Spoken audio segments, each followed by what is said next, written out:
Hello दोस्तों, कैसे हैं आप सभी। आई होप कि आप लोग मस्त होंगे, ज़बरदस्त होंगे और अपनी तैयारी भी अच्छे तरीके से कर रहे होंगे। तो चलिए फ्रेंड, आज हम लोग कुछ नया टॉपिक लेकर आए हैं और वो टॉपिक आप लोग को पीछे दिख रहा होगा कि आज हम लोग को क्या पढ़ना है। तो हम लोग को आज पढ़ना है उत्सर्जन तंत्र। ठीक, देखिए फ्रेंड, हम लोग विटामिन भी पढ़ लिए हैं, पाचन तंत्र भी पढ़ लिए हैं, श्वसन तंत्र भी पढ़ लिए हैं। आज हम लोग पढ़ेंगे उत्सर्जन तंत्र। ठीक, क्योंकि हम लोग विटामिन को खा लिए, खाने के बाद उसको पचा भी लिए, पचाने के बाद उसकी ऊर्जा का हम लोग उपयोग भी कर लिए। अब ये इसके अलावा जो अपशिष्ट बच गए हैं उसको बाहर निकालेंगे, तो उसी बाहर निकालने की जो प्रक्रिया होती है उत्सर्जन कहलाती है, जिसके बारे में आज हम लोग को पढ़ना है। ठीक, तो देखिए फ्रेंड, उत्सर्जन जो है वो जब हमारे शरीर में उपचयी क्रियाएं होती है, उसके बाद जो हमारे शरीर में अपशिष्ट पदार्थ बच जाते हैं, तो ये अपशिष्ट पदार्थ को शरीर से बाहर निकालने की जो प्रक्रिया होती है उसी को हम लोग कहते हैं उत्सर्जन।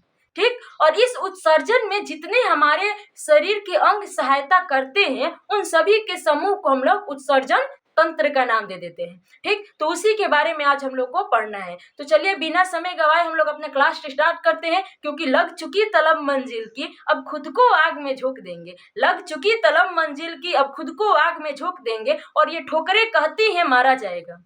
ये ठोकरें कहती हैं मारा जाएगा और हौसला कहता है देख लेंगे। तो अपने इसी हौसले की मजबूती के साथ आज हम लोग अपना उत्सर्जन तंत्र पढ़ेंगे। तो चलिए फ्रेंड, सबसे पहले हम लोग उत्सर्जन तंत्र में सबसे पढ़ने से पहले अब ये बात हम लोग जान लेते हैं कि हमारे शरीर का कौन कौन सा ऐसा पार्ट है जहाँ से कुछ न कुछ अपशिष्ट पदार्थ बाहर निकलते रहते हैं। जैसे कि हमारा त्वचा हो गया, त्वचा से पसीने बाहर निकलते हैं, तो पसीने जो है वो भी एक प्रकार के अपशिष्ट पदार्थ है, तो वो हमारे शरीर से बाहर निकलते हैं। उसी तरह से हमारा फेफड़ा जो है वो भी एक उत्सर्जी अंग की तरह कार्य करता है। कैसे? तो हमारा जो CO2 है, जो कि एक अपशिष्ट पदार्थ है, उसको वो बाहर निकालता है, तो वो भी एक उत्सर्जी अंग की तरह कार्य करता है। उसी तरह से हमारा लीवर जो है वो हमारे यूरिया का निर्माण करता है, और यूरिया भी जो है वो भी एक प्रकार का अपशिष्ट है जो आगे चल के यूरिन बनाता है। तो इस तरह से हमारा लीवर जो है वो यूरिया नाम का जो अपशिष्ट पदार्थ है उसको बनाता है। और इसी तरह से हमारा जो किडनी है, जिसको हम लोग वृक्क कहते हैं, वो भी हमारे शरीर के जो यूरिन जो निर्माण होता है उसमें उस यूरिन को वो उत्सर्जित पदार्थ के रूप में बाहर निकालता है। तो ये हमारे शरीर के कुछ अंग होते हैं जहाँ से कुछ न कुछ अपशिष्ट पदार्थ हमारे शरीर से बाहर निकलते रहते हैं। तो चलिए हम लोग उसी के बारे में पहले समझ लेते हैं। तो देखिए हमारे शरीर में कौन कौन से अंग है जो अपशिष्ट पदार्थ के रूप में अपशिष्ट पदार्थ निकालते हैं। तो सबसे पहले जान लेते हैं कि उत्सर्जी अंग हमारे शरीर में कौन कौन से हैं। ठीक फ्रेंड, ये हम लोग पहले जान लेते हैं। तो देखिए फ्रेंड, जैसे हमारे सबसे पहले हम त्वचा को ही ले लेते हैं, तो त्वचा से क्या निकलते हैं अपशिष्ट पदार्थ के रूप में? पसीना। क्या निकलते हैं दोस्तों? पसीना। ठीक, देखिए पसीना वो भी एक अपशिष्ट है, क्योंकि ये तो नहीं ना है कि पसीना जो है वो विटामिन है या वो कुछ ऐसा पदार्थ है जिसको हम लोग स्टोर करके फिर से रख सकते हैं। नहीं, पसीना जो है वो एक तरह से हमारे शरीर का अपशिष्ट ही है जो हमारे त्वचा के माध्यम से बाहर निकलता है। तो इस तरह से उसके बाद अगर हम लोग अपना फेफड़ा ले लेते हैं, क्या दोस्तों? फेफड़ा। तो इस फेफड़े से हमारा CO2 जो है वो अपशिष्ट पदार्थ के रूप में बाहर निकलता है। ठीक, उसी तरह से अगर हम लोग अपना यकृत लीवर ले लेते हैं, तो लीवर से हमारा दोस्तों यूरिया बाहर निकलता है अपशिष्ट पदार्थ के रूप में। ठीक, उसी तरह से अगर हम वृक्क को अपना ले लेते हैं, तो वृक्क से दोस्तों हमारा मूत्र जो है यूरिन, वो हमारे शरीर से अपशिष्ट पदार्थ के रूप में बाहर निकलता है। ठीक, इसी तरह से अगर हम बड़ी आंत को ले ले दोस्तों, किसको? बड़ी आंत को, तो बड़ी आंत जो है वो क्या करता है? तो हमारे मल के रूप में क्या करता है? मल के रूप में उत्सर्जी पदार्थ को बाहर निकालता है, जो हम लोग पाचन तंत्र में पढ़ चुके हैं कि जो हमारा मल है वो अपशिष्ट पदार्थ वो जा करके बड़ी आंत के रेक्टम में स्टोर हो जाता है। तो ये बात जो है ये हमारे शरीर के कुछ ऐसे अंग हैं जो कि कुछ न कुछ अपशिष्ट पदार्थ को बाहर निकालते रहते हैं। ठीक, तो चलिए फ्रेंड, इस बात को भी आप लोग को ध्यान देना है। कभी कभार एग्जाम में पूछ लेता है कि त्वचा हमारे शरीर में किस नाम से उत्सर्जी पदार्थ को बाहर निकालता है, तो इसको याद रखिएगा कि पसीने के रूप में। उसके बाद आगे हम लोग डिस्कस करेंगे। तो देखिए फ्रेंड, हमारे शरीर में कई, जैसे कि हम लोग कार्बोहाइड्रेट खाते हैं, तो कार्बोहाइड्रेट से हमको किस रूप में उत्सर्जी पदार्थ बाहर निकलते हैं? तो जैसे कार्बन डाइऑक्साइड हो गया, उसके बाद जल हो गया, इस रूप में हमारे जब हम कार्बोहाइड्रेट खाते हैं तो कार्बन डाइऑक्साइड और जल के रूप में अपशिष्ट पदार्थ बाहर निकालते हैं। जब अगर हम लोग प्रोटीन का सेवन करते हैं तो प्रोटीन से हम लोग को नाइट्रोजनी युक्त अपशिष्ट पदार्थ बाहर निकलते हैं। तो इस बातों को भी ध्यान रखना है कि हम लोग जो खाते हैं उससे हम लोग को किस किस रूप में अपशिष्ट पदार्थ को निकालना पड़ता है। ठीक, तो इस बात को हम लोग अपने ध्यान देंगे। जैसे कि जब हम लोग कार्बोहाइड्रेट खाते हैं, वो कार्बोहाइड्रेट को कल हम लोग श्वसन में पढ़े थे कि कार्बोहाइड्रेट से ग्लूकोज मिलता है, और उस ग्लूकोज का जब विखंडन होकर ऊर्जा मिलती है तो उसके साथ भारी मात्रा में CO2 गैस निकलता है। तो वो जो है, हम जब कार्बोहाइड्रेट खाते हैं तो अपशिष्ट पदार्थ के रूप में क्या निकलता है, तो कार्बन डाइऑक्साइड गैस निकलता है। तो इसके बारे में हम लोग जान लेते हैं कि क्या खाते हैं तो कौन सी गैसें कौन सा अपशिष्ट पदार्थ निकलता है। तो देखिए फिर, जैसे कि जब हम लोग कार्बोहाइड्रेट खाते हैं, क्या खाते हैं दोस्तों, कार्बोहाइड्रेट। जब हम लोग कार्बोहाइड्रेट खाते हैं तो हम लोगों को CO2, ठीक, और उसके साथ में कुछ जल के रूप में अपशिष्ट मिलते हैं, ठीक। जब हम लोग प्रोटीन खाते हैं दोस्तों, जब हम लोग प्रोटीन खाते हैं तब हम लोग को नाइट्रोजनी युक्त अपशिष्ट मिलते हैं।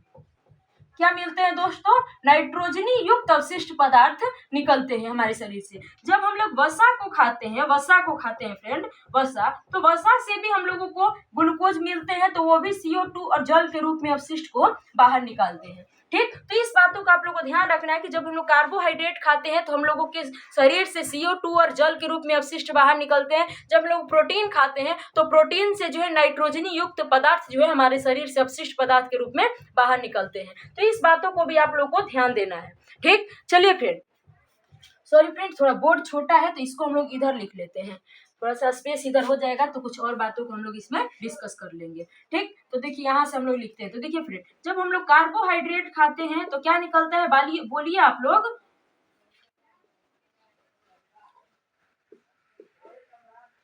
जब हम लोग कार्बोहाइड्रेट खाते हैं तो हम लोग को CO2 अपशिष्ट पदार्थ के रूप में और जल निकलते हैं, अपशिष्ट पदार्थ। जब हम लोग प्रोटीन खाते हैं फ्रेंड तो क्या निकलता है, नाइट्रोजनी युक्त पदार्थ निकलते हैं। क्या निकलते हैं फ्रेंड, नाइट्रोजनी युक्त पदार्थ अपशिष्ट के रूप में निकलते हैं। उसके बाद हम लोग अगर बात करते हैं वसा को, जब सेवन करते हैं तो वसा से हम लोगों को कौन सा मिलता है, तो इससे भी CO2 और जल जो है वो अपशिष्ट पदार्थ के रूप में मिलते हैं। इस बातों को भी आप लोगों को अपने भेजे में बैठा करके रख लेना है, ठीक। इस बात को भी आप लोगों को ध्यान रखना है। उसके बाद देखिए फ्रेंड, जब CO2 और जल हमारे शरीर में अपशिष्ट पदार्थ के रूप में बनते हैं तो वो हमारे शरीर में कैसे और किस किस अंग से वो बाहर निकलते हैं ये हम लोग जान लेते हैं। मान लीजिए कि हम लोगों के शरीर में हम लोग ये चीज तो खाते हैं डेली के रूटीन में, तो जब ये खाते हैं तो इतने सारे CO2 अपशिष्ट बनता है, जल अपशिष्ट बनता है। प्रोटीन खाते हैं तो नाइट्रोजन युक्त अपशिष्ट पदार्थ बनते हैं। जब वसा खाते हैं तो CO2 और जल बनते हैं। तो ये अपशिष्ट हमारे शरीर में बनते हैं, तो ये अपशिष्ट हमारे शरीर में किस किस अंग से किस रूप में बाहर निकलते हैं इसको भी पहले हम लोग जान लेते हैं। तो देखिए फ्रेंड, जब हम लोग CO2 खाते हैं, क्या फ्रेंड, जब हम लोग CO2 और जो जल है, ठीक, ये हमारे शरीर में कैसे कैसे बाहर निकलते हैं इसको पहले हम लोग देख लेते हैं। CO2 और जो जल है वो हमारे शरीर में कैसे कैसे बाहर निकलते हैं। तो देखिए फ्रेंड, CO2 जो है वो हमारे शरीर में एक, ये तो होता है कि फेफड़े के द्वारा भी बाहर निकलते हैं। CO2 फेफड़े के द्वारा बाहर निकल जाते हैं जब हम लोग सांस को छोड़ते हैं तब। उसके बाद एक अब कैसे निकलता है, तो ये कभी कभार यूरिया में भी बदल जाता है, कुछ CO2 यूरिया में बदल जाते हैं, ठीक फ्रेंड। कुछ CO2 जो है वो हमारे शरीर में यूरिया में भी बदल जाते हैं, और कुछ CO2 जो है वो हमारे शरीर में, कुछ CO2 यूरिया में बदल जाते हैं और कुछ CO2 बाइकार्बोनेट में बदल जाते हैं, बाइकार्बोनेट में बदल जाते हैं, बाइकार्बोनेट HCO3 के रूप में बदल जाते हैं। यानी कि हमारे शरीर में CO2 जो है वो कुछ फेफड़े के द्वारा बाहर निकल जाते हैं, तो कुछ यूरिया के रूप में बदल जाते हैं, तो कुछ बाइकार्बोनेट के रूप में हमारे शरीर से बाहर निकलते हैं। तो इस तरह से हमारे शरीर में CO2 हमारे शरीर से बाहर निकल जाते हैं। अगर हम लोग जल की बात करें तो जल जो है वो हमारे मूत्र के द्वारा बाहर निकल जाते हैं, कुछ पसीने के द्वारा भी बाहर निकल जाते हैं, ठीक। तो यानी कि हमारे शरीर में जो जल कैसे बाहर निकलते हैं, कुछ हमारे मूत्र के द्वारा बाहर निकल जाते हैं, यानी कि जब यूरिन पास करते हैं हम लोग तो उसमें जो जल की मात्रा लगभग 95% यूरिन में जल होता है, तो उसके माध्यम से हमारा जल बाहर निकलता है, और उसके बाद कुछ पसीने के रूप में भी हमारे शरीर से बाहर निकल जाते हैं। तो इस तरह से हमारे शरीर से जल, जो अपशिष्ट जल हो जाते हैं वो भी बाहर निकल जाते हैं, ठीक। ये तो बात हो गया। अगर जब हम लोग नाइट्रोजनी युक्त पदार्थ खाते हैं, क्या खाते हैं फ्रेंड, जब हम लोग हमारे शरीर में नाइट्रोजनी युक्त अपशिष्ट बनते हैं तो वो हमारे शरीर में कैसे कैसे बाहर निकलते हैं इसके बारे में हम लोगों को पढ़ना है इसमें, ठीक। ठीक, इसको भी हम लोग को जब हम लोग नाइट्रोजनी युक्त जब हमारे शरीर में अपशिष्ट बनते हैं तो ये हमारे शरीर में कैसे बाहर निकलते हैं इसके बारे में हम लोग को जानना जरूरी है। ठीक, तो देखिए फ्रेंड, देखिए सबसे पहले जब हमारे शरीर में ये जो नाइट्रोजनी युक्त पदार्थ हमारे शरीर से बाहर निकलते हैं वो 3 रूपों में निकलते हैं। ठीक, यानी कि नाइट्रोजनी युक्त पदार्थ अलग अलग हर जीवों के शरीर में अलग अलग रूपों में ये नाइट्रोजनी युक्त पदार्थ रहते हैं। जैसे किसी में अमोनिया के रूप में रहता है, किसी में यूरिया के रूप में रहता है, तो किसी में यूरिक एसिड के रूप में रहता है। तो इस तरह से जो नाइट्रोजनी युक्त पदार्थ है अलग अलग जीवों में अलग अलग रूपों में होता है और अलग अलग तरीके से वो बाहर निकलता है। ठीक, तो इसी के बारे में लोग पढ़ते हैं कि मेनली 3 रूपों में जो है नाइट्रोजनी युक्त पदार्थ अपशिष्ट पदार्थ के रूप में 3 रूपों में पाया जाता है। ठीक, तो एक होता है अमोनिया के रूप में पाया जाता है, एक अमोनिया के रूप में पाया जाता है फ्रेंड, जो कि काफी जहरीला होता है। उसी तरह से कुछ यूरिया के रूप में भी पाए जाते हैं। ठीक, और कुछ जो है वो यूरिन के रूप में भी, सॉरी यूरिक एसिड, यूरिक अम्ल के रूप में भी पाए जाते हैं। तो आप लोग को ध्यान देना है कि किस किस जीवों में ये जो अपशिष्ट नाइट्रोजनी युक्त अपशिष्ट पदार्थ अमोनिया के रूप में बाहर निकलते हैं, किस जीवों में यूरिया के रूप में बाहर निकलते हैं और किस जीवों में यूरिक अम्ल के रूप में बाहर निकलते हैं, ये भी जानना जरूरी है। और ये भी जानना जरूरी है कि हमारा मनुष्य जो हम मनुष्य का जो शरीर है वो हमारे शरीर में नाइट्रोजनी युक्त पदार्थ को इन तीनों में से किस रूप में वो बाहर निकालता है, इन तीनों में से किस रूप में वो नाइट्रोजनी युक्त पदार्थ को शरीर से बाहर निकालता है, इसके बारे में भी हम लोग इसमें पढ़ेंगे। तो देखिए फ्रेंड, अमोनिया जो है वो काफी जहरीली होती है। क्या होती है फ्रेंड? काफी जहरीली होती है, काफी जहरीली होती है। इसको आपको ध्यान देना है। और इसको देखिए, इसको जो है विघटित करने के लिए, यानी कि इस अपशिष्ट पदार्थ को जब शरीर से बाहर निकल जाते हैं, इसको विघटित करने के लिए या इसको बाहर निकालने के लिए, इस अमोनिया जो अपशिष्ट पदार्थ इसको बाहर निकालने के लिए बहुत अधिक मात्रा में जल की आवश्यकता होती है। क्या फ्रेंड? बहुत अधिक मात्रा में अधिक जल की आवश्यकता होती है, तभी ये बाहर निकल पाता है। अत्यधिक जल की आवश्यकता होती है। ठीक फ्रेंड, और इसको भी आप लोग को ध्यान देना है कि ये जो है ये किन किन जीवों में होता है। तो देखिए फ्रेंड, जो जलीय जीव होते हैं, जलीय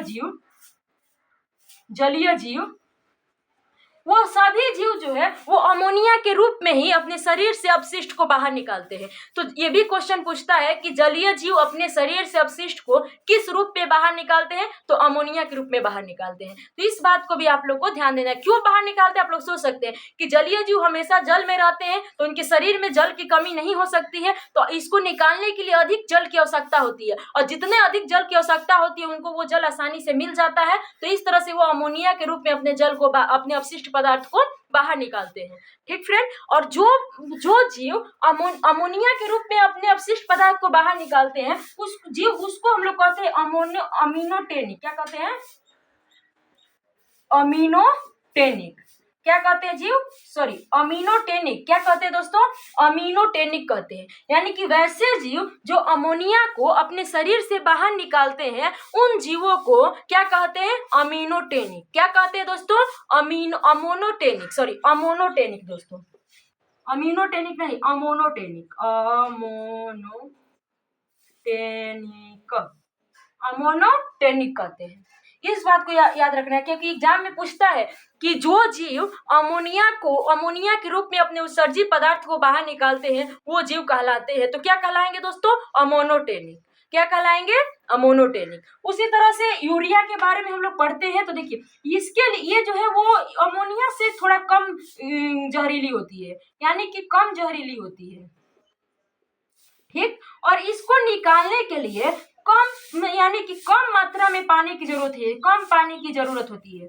बहुत कम नहीं, लेकिन अमोनिया से थोड़ा कम पानी की जरूरत होती है यूरिया को निकालने के लिए।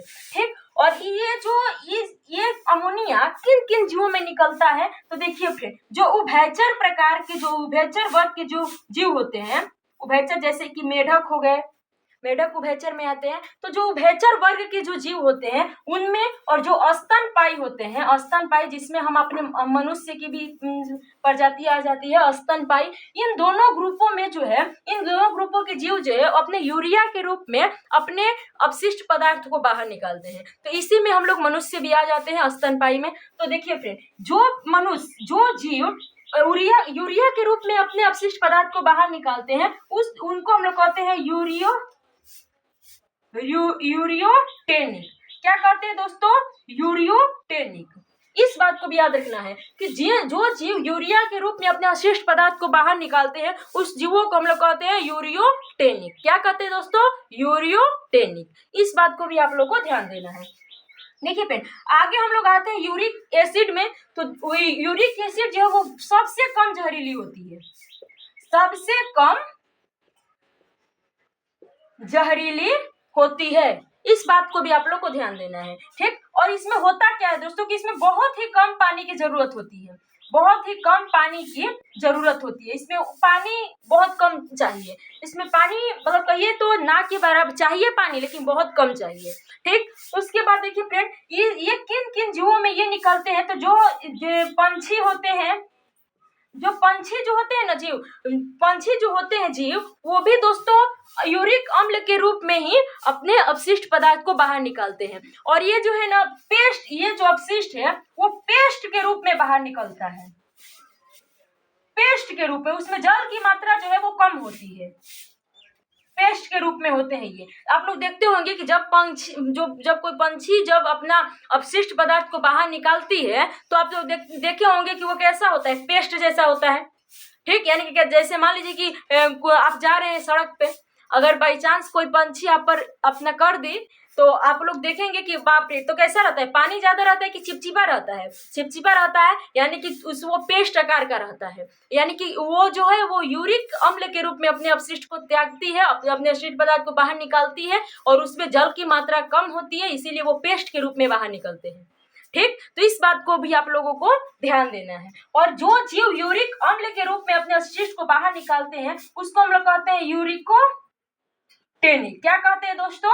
यूरिकोटेनिक। इस बात को भी ध्यान देना है कि जो जीव अमोनिया के रूप में अपने शरीर अपशिष्ट को बाहर निकालते हैं उसको हम लोग कहते हैं अमोनोटेनिक। और जो जीव यूरिया के रूप में अपने अपशिष्ट को बाहर निकालते हैं उसको हम लोग कहते हैं यूरियोटेनिक। और जो जीव यूरिक अम्ल के रूप में अपने अपशिष्ट को बाहर निकालते हैं उसको हम लोग कहते हैं यूरिकोटेनिक। तो ये बातें आप लोग को ध्यान देनी है। तो हमारा मनुष्य जो है वो किस रूप में अपने अपशिष्ट पदार्थ को बाहर निकालता है? तो यूरिया के रूप में। तो इस बात को भी आप लोग को ध्यान देना है, ठीक। तो ये था हम लोगों का जो है अपशिष्ट पदार्थ और कैसे हमारे शरीर से किस रूप में बाहर निकलते हैं, इस बातों को हम लोग इसमें डिस्कस कर लिए। आगे हम लोग पढ़ेंगे कि हमारे शरीर में जो है, अब हम लोग मनुष्य के बारे में पढ़ेंगे, अपने उत्सर्जी अंग के बारे में पढ़ेंगे, ठीक। ये जो था कुछ बेसिक था जो सबके लिए जरूरी था, सब लोगों को पढ़ना था। और इसमें सभी जीवों को लेकर के हम लोग डिस्कस किए हैं कि कौन सा जीव कैसा अपशिष्ट पदार्थ निकालता है, ये था। लेकिन आगे जो हम लोग पढ़ेंगे उसमें हम केवल मानव के ही अपने अपशिष्ट के बारे में पढ़ेंगे कि उत्सर्जी अंग कौन से होते हैं और उसमें कैसे कैसे उत्सर्जन होता है, इसके बारे में, ठीक। तो आगे हम लोग पढ़ेंगे मनुष्य के उत्सर्जी अंग क्या होता है दोस्तों? मनुष्य के उत्सर्जी अंग।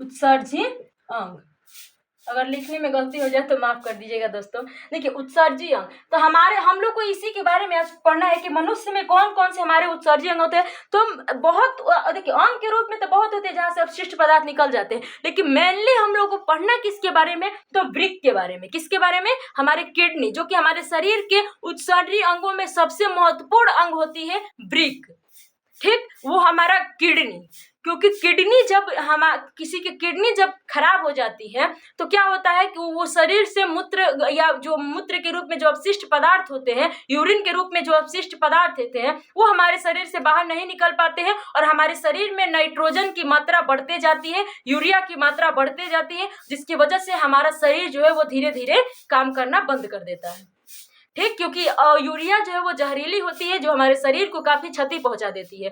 तो ये मेनली हमारे शरीर में जो ये उत्सर्जन उस अपशिष्ट पदार्थों को जो बाहर निकालने का जो मुख्य रूप से जो काम करते हैं वो होते हैं कौन सा दोस्तों? तो हमारे किडनी। तो इसी के बारे में हम लोग को पढ़ना है। तो देखिए मनुष्य के उत्सर्जी अंग में सबसे पहले हम लोग ये उत्सर्जी अंग आते हैं, ठीक। तो देखिए फ्रेंड, ये किडनी होता है और किडनी से जस्ट देखिए, मान लीजिए किडनी का काम क्या है कि ये हमारे यूरिया को जो है वो यूरिन में बदल देता है, यूरिन में बदल देता है, और ये किडनी जब यूरिन में बदल देता है तो फिर ये हम यूरिन जो है वो इस मूत्र वाहिनी के उससे होते हुए इस मूत्राशय में स्टोर रहता है, और फिर वो हमारे मूत्र मार्ग से बाहर निकल जाता है। तो ये सारी प्रक्रिया जो है वो हमारे किडनी को, ये सब मूत्र वाहिनी, मूत्राशय, मूत्र मार्ग, ये सब हमारे अपशिष्ट पदार्थ को बाहर निकालने का रास्ता है। लेकिन मेनली काम कौन करता है, यानी कि कौन जो है यूरिया को यूरिन में बदल करके और वो हमारे शरीर से बाहर निकालता है, तो ये बदलने का काम जो है वो हमारा किडनी करता है। ठीक, तो हम लोग को ये तो सहायता करते हैं। जब बस ये किडनी जब यूरिया को यूरिन में बदल देता है तो उस यूरिन को ये शरीर से बाहर कैसे निकले, वो इस रास्ते के माध्यम से बाहर निकल जाते हैं। लेकिन मेन रूप से काम कौन करता है, तो ये हमारा किडनी करता है, जो यूरिया को यूरिन में बदल देता है। और अगर ये काम यूरिन में ना बदले तो हमारे शरीर में यूरिया की मात्रा बढ़ जाएगी, और जब यूरिया की मात्रा बढ़ जाएगी तो शरीर जो है वो पूरी तरह से जहर का घर हो जाएगा। ठीक, तो इस बात को भी आप लोग को ध्यान देना है। तो देखिए फ्रेंड, ये किडनी हो गया। किडनी क्या करता है कि हमारी यूरिया को यूरिन में बदल देता है, यानी कि यूरिन का निर्माण किडनी में होता है। तो ये और एक और काम करता है कि ये ब्लड का फिल्टर करता है। ठीक, यानी कि हमारे रक्त का जो है, ब्लड का भी फिल्टर जो है वो यहाँ पर हो जाता है हमारे किडनी में। ठीक, उसके बाद जैसे ही ये हमारे जो यूरिन का जो निर्माण करता है, जैसे ही यूरिन इसमें निर्माण हो जाता है, फिर हमारे इस मूत्र वाहिनी के माध्यम से आता है मूत्राशय में, फिर मूत्राशय में स्टोर होकर के फिर ये मूत्र मार्ग के द्वारा बाहर निकल जाता है। तो हमारे शरीर में किडनी की संख्या कितनी होती है फ्रेंड? 2 होती है। हमारे शरीर में कितनी किडनियां होती है? 2 होती है। तो क्या अगर किसी का एक किडनी खराब हो जाए तो वो केवल एक किडनी पर जी सकता है? बिल्कुल जी सकता है दोस्तों। लेकिन उसको अपने शरीर में क्या खाना चाहिए, क्या ना खाना चाहिए, उसका परहेज करना चाहिए। क्योंकि जब 2 हाथें होती है तो क्या आप काम नहीं कर सकते हैं, और जब किसी की एक हाथ होती है तो भी वो काम कर लेता है। लेकिन हाँ, थोड़ा बहुत वो मार खा जाता है अपने दोनों हाथ ना होने की वजह से। वही बात है हमारी किडनी में कि अगर एक किडनी है तो भी आप जी सकते हैं, पर थोड़ा सा मार खा जाते हैं कि आप वो सारी चीजों को नहीं खा सकते हैं जो पहले आप खा लेते थे। क्योंकि आपको परहेज करके खाना पड़ेगा कि कौन हमारे शरीर में ज्यादा हम लोग को अपशिष्ट पदार्थ के रूप में बना देगा, तो उसको हम लोग थोड़ा मतलब कि थोड़ा अपने भोजन को, अपने खाने को बदल देना पड़ता है। तो ये होता है हमारे शरीर में किडनी की संख्या 2 होती है। ठीक, उसके बाद देखिए फ्रेंड, और जब किडनी से आगे आते हैं तो मूत्र वाहिनियां होती है, यूट्रस होते हैं। ठीक, तो यूट्रस की भी संख्या जो होती है वो भी 2 होती है। क्योंकि एक किडनी से जो मूत्र यहाँ से यूरिन यहाँ आएगा, और इस किडनी में जो यूरिन बनेगा वो इस मूत्र वाहिनी से यहाँ आएगा। तो 2 मूत्र वाहिनियां होती है, यानी कि 2 यूरेटस होते हैं। ठीक, तो इस बात को भी आप लोग को ध्यान देना है। उसके बाद जब इस मूत्र वाहिनी के द्वारा जो मूत्र जो है वो हमारे मूत्राशय में रुकता है, यानी कि यूरिन ब्लडर में रुकता है, तो ये इसको हम लोग कहते हैं क्या? मूत्राशय, यूरिन ब्लडर। ठीक, तो देखिए फ्रेंड, ये यूरिन ब्लडर जो है यहाँ पे हमारा जो है यूरिन आकर के स्टोर रहता है, और जब इस ब्लडर में 200 ml के करीब में यूरिन इकट्ठा हो जाता है तब हम लोग को अनुभव होता है कि हम लोगों को इसको बाहर निकालना है। तो यहाँ पे आकर के यूरिन स्टोर रहते हैं। उसके बाद जब हम लोग को यह हो जाता है कि इसको हम लोग को बाहर निकालना है, तो इस मूत्र मार्ग के द्वारा हम लोग यूरेथ्रा के द्वारा हम लोग अपने मूत्र को बाहर निकाल देते हैं। ठीक, तो ये था हमारे शरीर में उत्सर्जी अंग जो कि किडनी से शुरू होता है, और ये जो हमारे शरीर में कुछ है जो कि यूरिन को बाहर निकालते हैं। तो मेनली हम लोग को किडनी के ही बारे में पढ़ना है। तो आज के क्लास में फ्रेंड हम लोग इतना ही रहने देते हैं। कल से हम लोग किडनी को शुरू करेंगे, और किडनी से ही किडनी के बारे में पढ़ेंगे। फिर किडनी का मुख्य इकाई जो नेफ्रॉन होता है, और उसके बारे में हम लोग पढ़ेंगे। और उसके बाद हमारा जो है उत्सर्जन तंत्र समाप्त हो जाएगा। उसके बाद हम लोग कोई और टॉपिक स्टार्ट करेंगे। तो आई होप कि आप लोग को ये हमारा क्लास अच्छा लगा होगा। तो अच्छा लगा होगा फ्रेंड, तो देखते रहिएगा और इससे अपना लाभ लेते रहिएगा।